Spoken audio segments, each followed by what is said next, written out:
I'm not going to lie, when I started working on this video I thought there'd only be about 7 or 8 different currencies to sort through. I currently have 15 different currencies listed in front of me, with a few of them being separated into categories of their own. No doubt I may have missed a few late game items, so consider this your beginner's guide for the different types of currencies found in the game Once Human. Greetings metas. For your convenience I will be going through each of the different currencies that you will encounter in your journey in Once Human. Some of them are quite common, while others a little more niche. Some of the currencies will require other types of currencies in order to get the currencies, and if I say the word currencies one more time, I will probably go insane. So from now on, I will try not to say that word as much. For your convenience, I have listed all of the items that we will be discussing in the description of this video, so you will know where to look for specific things. And I will be constantly referring back on how to access each of them from the main menu, so apologies in advance for repeating myself when navigating through the game. This guide will also be going over the most common ways to obtain these resources, but keep in mind that there are often multiple ways that you can actually acquire them. Before I get started, I recommend familiarizing yourself with the different menus in the game and going through them at the start of each session. There are several items that you will be able to claim by logging in each and every day, and the more familiar you are with the navigation of the menus, the better off you will be in the future. A few of these items directly relate to each other, so some items may have you unlock item A in order to access item B, and so on. I will do my best to present this video in the most straightforward way possible. And to any new players, take your time looking through these menus. Trust me, if I can do it, you can too. Now, let's get started with the most common currency, Energy Link. You will do just about everything in the game using Energy Link, from buying items, upgrading equipment, and even leveling memetics. Energy Link is a common reward by completing most quests in the game, and you can also get it as a reward for completing season tasks, which we will discuss a little bit later in the video. You can also sell items that you do not need to NPCs in the settlements that you visit, but keep in mind that they will be limited to the number of Energy Links that they can give you. By far the best way to obtain Energy Link is by selling refined silver or gold ores to these NPCs. So if you're in the wild, learn how to recognize the look of silver and gold ores, and invest in a smelter to refine it into something to sell. I personally was able to sell over 120,000 Energy Link in silver ore once I was able to smith it, just because I had hoarded the material every time I saw it. So always be on the lookout for these ores when collecting resources. Let's talk about the elephant in the room, Crystgin. The only way to get this material in-game is through purchasing it using real-life money. Now this video is not going to support nor disavow the inclusion of the resource that you have to spend real-life money on. Seeing as this game is free, and the items that you buy with this are not pay to win, I can allow it.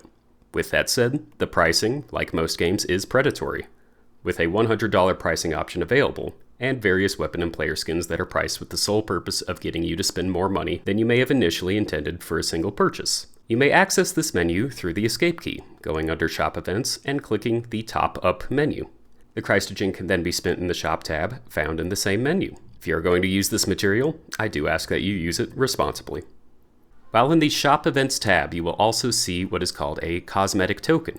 Cosmetic tokens can be redeemed from the main screen by hitting the escape key, going under Shop Events, then the Shop tab, and finally over to the tab named Other. From that tab, you will click on the Redeem Cosmetic Tokens tab to spend them. Cosmetic tokens are an interesting item to tackle. While recording this video, I had well over 30 of these, but I do not remember how I got them. I originally thought they were given to me through a drop in the mail from the developers, but I have no way to see any of that in the other messages. And I have no way to look at previous quest awards, so I can only assume I got these by either completing quests or exploring the world, although I have no way to confirm this.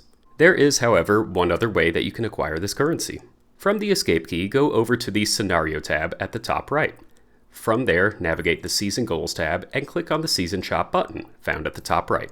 After that, click on the Annual Season 1 Loot Crate, and take note of the items that you are able to purchase. This loot crate, as of recording, has 35 different items in it, with one of these drops being a group of 5 cosmetic tokens. This is the only way that I have found to directly purchase cosmetic tokens through the menus, but as I said earlier, at one point I did have over 30, without ever having to buy any of these emissary crates. You will be able to spend these tokens in the same tab as the Crystgin store, and when I find a more concrete solution for acquiring cosmetic tokens, I will make sure to update you all in the comments below.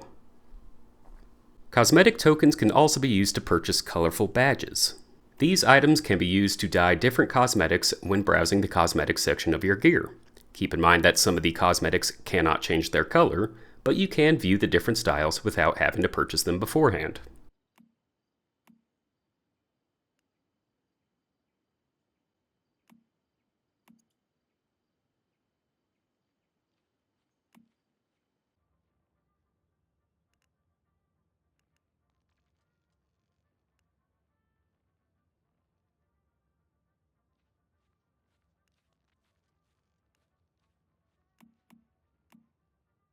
Let's move on to a currency that we used to purchase the previously mentioned Emissary Crate, the Mitsuko's Mark. From the main game, hit the Escape key, navigate to the Scenario tab on the top right, tab over to the Season Goals, and from there, click on the right corner that says Season Shop. You can spend the Mitsuko's Marks in the Season's Theme and Season's Loot Crate tabs. The Loot Crate, as discussed before, has 35 different items that will be awarded to you by opening them, and you could take a closer look at these items by clicking on their icon found on the right.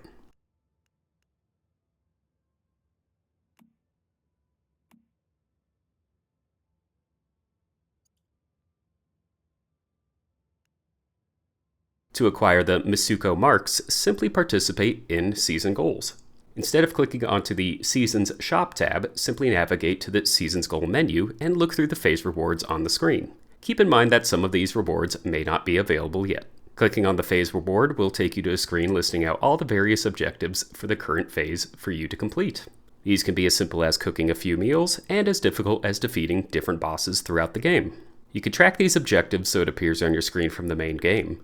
And once you have completed a task, you can claim the Mitsuko Marks from this menu.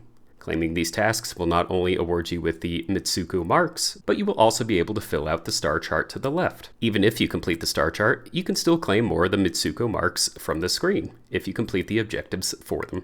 Let's take a closer look at the star chart. When you complete enough tasks, you will fill in the chart on the left, and after certain intervals, you will get different rewards.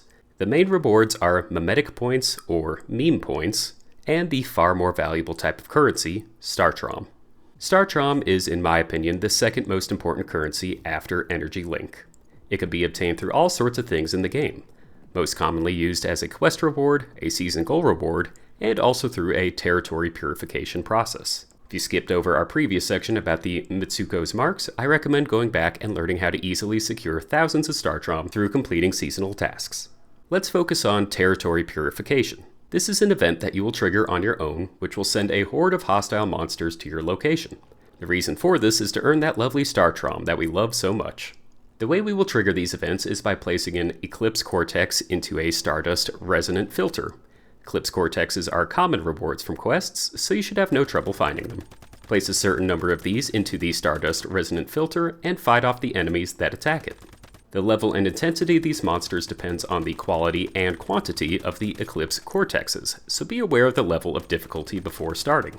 You can also build defensive structures around the filter to prevent the creatures from attacking it. Once you have started the event, defend the area. If the Stardust filter is destroyed, you will not be awarded anything. Once you have successfully defended the filter, you can claim your prize, the Starchrom. Be aware that there is a weekly limit to this reward. But what are we going to spend the Starchrom on? From the main game, hit Escape, go to the Scenario tab at the top right, go to the Season Goals tab, and click on the icon at the top right labeled Season Shop. At the bottom of the screen, you will see a tab called Furniture Formula. This tab will let you spend the Starchrom on the various items presented on the screen. There is, however, a much better place to spend the Starchrom, and that is at the Wish Machine. Wish machines can be built in your own house, found in other players' houses, and even found in various settlements if you do not have one of your own. These wish machines will allow you to spend Starchrom on various weapon and armor blueprints. These blueprints can be won in a game of Whack-A-Mole, where the price is 500 Starchrom each. This can be a great way to earn some mid to high tier weapons and armor, provided that you're lucky enough to get it. You can also directly access the blueprint shop, where for a much larger single purchase, you can buy your choice of weapon and armor in a blueprint. For some items, you may consider buying the more expensive single purchase over the less expensive chance at a drop. So take a look at all of the different rewards in the reward pool and purchase accordingly. You may get just lucky enough to win your next favorite weapon. Now, if you were able to follow me through all of that, congratulations. You have made it past the most difficult part of this video. Let's move on to an easier currency, the Silver Keys. Silver Keys are earned through leveling up the Battle Pass. Almost every action that you take in the game will give you experience that levels up the Battle Pass, and the items that are rewarded can be found in the main game by hitting Escape and going to the Shop Events tab and clicking on the Battle Pass. Every player will earn experience at the top section of the Battle Pass, and you can unlock each of the items listed provided you reach the proper level. You will earn 30 silver keys at the max level with the basic Battle Pass, and an additional 290 silver keys can be purchased using the Battle Pass. If you are interested, I have a video that shows all of the rewards that you can get from the Battle Pass. The link to that will be in the description. Once you have collected your silver keys, navigate over to the shop to spend them. Currently, even with the Battle Pass, you are not able to buy all of the items listed in the menu, so spend the keys wisely. Astral Dewlets give you the ability to purchase several life-saving items from any location in the game. To access these items from the main game, hit Escape, go to the Shop Events tab, click on the Events section. From there, go to the tab labeled Regular Event. This section keeps all of the currency and the shop in the same location. You will passively earn this material every day. You can only earn 20 Astral Dewlets each day, and you can only hold a maximum of 120 at any given time. From this menu, you could purchase from a wide assortment of health-restoring items, and also items to refill your food and water levels. What makes this tab so great is the fact that you can access it at any time. So if you happen to be starving, or low on sanity, you could stop by this tab quickly to get the items to heal you. Be aware that some of these items can only be purchased a few times a week, but it is a quick and free way to top up on some healing items anytime you need them. Let's talk about Eternaland. Eternaland is a location that you can visit from the start of the game by hitting the Escape key and going to the menu located by the Friends list. After entering Eternaland, you will do a few quests to learn the basics of the currencies there, those being Astral Sand and Astrealite. These items serve as your main currency when you are in Eternaland, but you could do main game tasks in order to earn them. The most common and simple way to earn Astral Sand is by simply navigating to the Eternaland tab from the Escape menu and clicking on the Shop Order button. This will bring up a main menu for purchasing items using Astral Sand, as well as the menu that you will earn to sell items in exchange for Astral Sand. You could sell most of the items from your inventory, including deviations.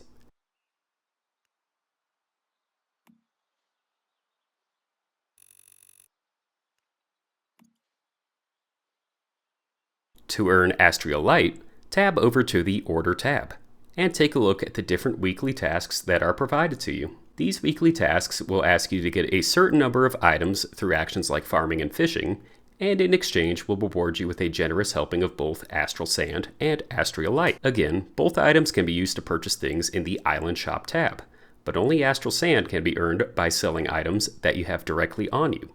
So if you're going out to fish or look for crops, take a glance at some of the orders to see which ones you can fill.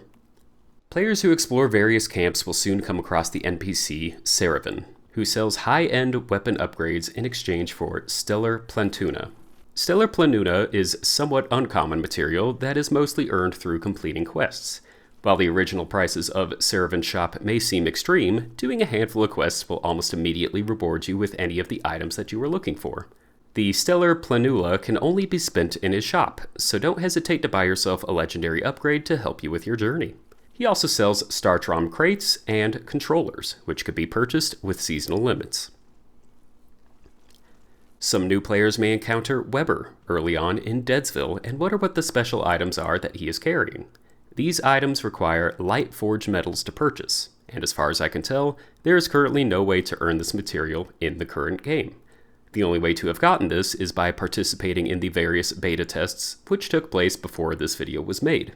So for those of you who have these items, enjoy having some of the rarest armor and theme sets in the game. Maybe there will be another way to earn these items in the future. Located in the camps throughout the game, players will also encounter an NPC who buys items specifically with Sproutlets. This NPC is named Nisa, and she can be easily identified with the giant jellyfish that is on top of her head. She sells legendary mod enhancements alongside other items like Stardust and an exclusive motorcycle skin.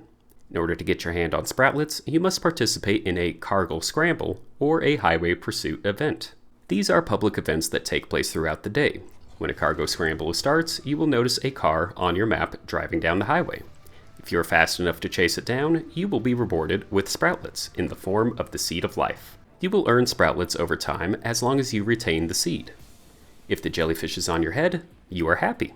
But be warned, other players can and will rush in to try and steal the Seed of Life and the accompanying Sproutlets from you, so be prepared to defend yourself, or you could go all out on the attack to try and claim the seed for your own. Whether you end up getting a lot of points from the event or not, there will be a loot crate at the end, so make sure to stick by and gather up the remaining Sproutlets before you head out. Continuing with public events, let's turn our attention to fishing. While not necessary to compete in during a public event, the Surge of Fish party events is a quick and easy way to teleport for free to a local fishing area. When you arrive, you will notice a nearby NPC, Marjorie.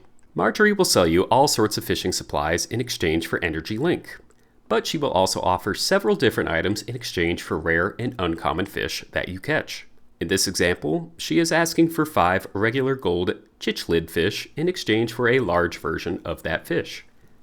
This large version will provide more food than the normal version, but it is mostly used for decoration in a fish tank. You can see the difference between a normal fish and a large version that Marjorie sells. Different fish can be found in different locations, and Marjorie will not always have the same stock, nor will she always be asking for the same fish.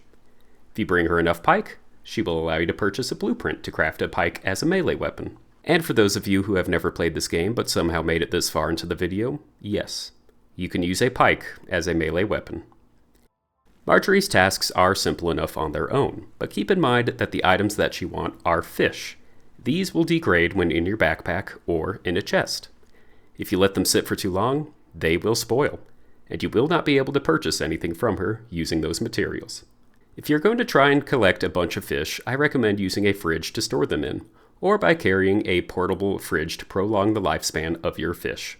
If you do not have access to any of these items, you can also consider building a fish tank and placing your fish in there. While it does take up a lot of space, your fish will not go bad while they are in them. Speaking of building, let's move to our next item, the Formula Blueprint Fragments. These items are obtained exclusively from building a designer's workstation and disassembling blueprints that you have collected in the wilderness. If you have multiple blueprints, or a blueprint that you simply do not want, you could get rid of it in exchange for one or several Formula Blueprint Fragments. You can use these fragments at the same designer's workstation in order to have the chance to get various other furniture blueprints to decorate your house with. While you may not be able to control what exactly you get with these blueprints, you can make some use out of the repeat blueprints that you may have scavenged. For team currencies, you will need to join or form a Warband. Warbands can be found by hitting Escape, going to the Get United tab, and clicking on Warband. While in a Warband, players may donate to a Warband fund, found at the bottom of the screen.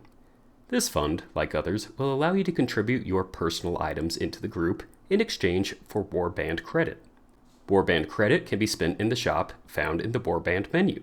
Like the Astral Dewlets, these items can be purchased at any place at any time in the game, but they do have weekly limitations.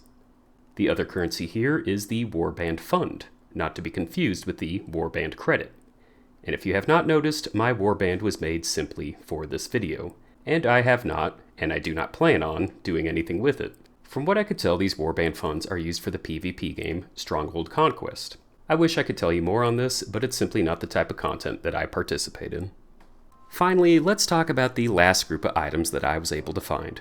These items all relate to changing either your name or your appearance, which you can choose at the start of the game.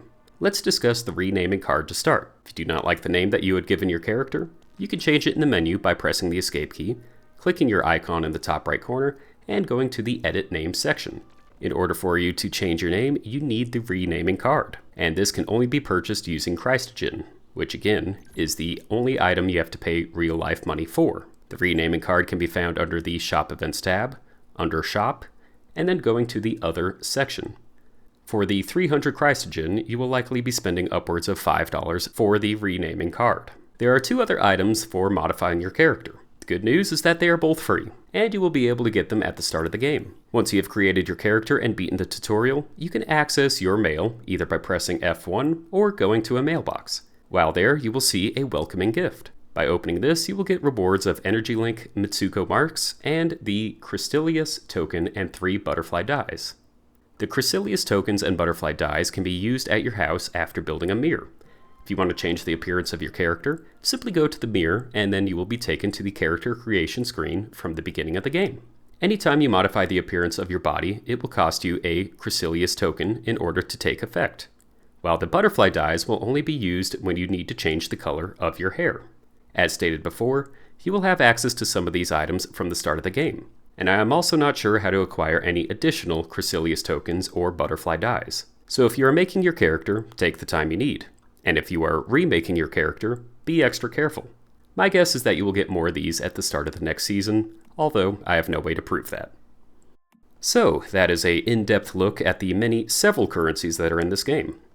When I started making this guide, I was not aware of how many different currencies this game had to offer.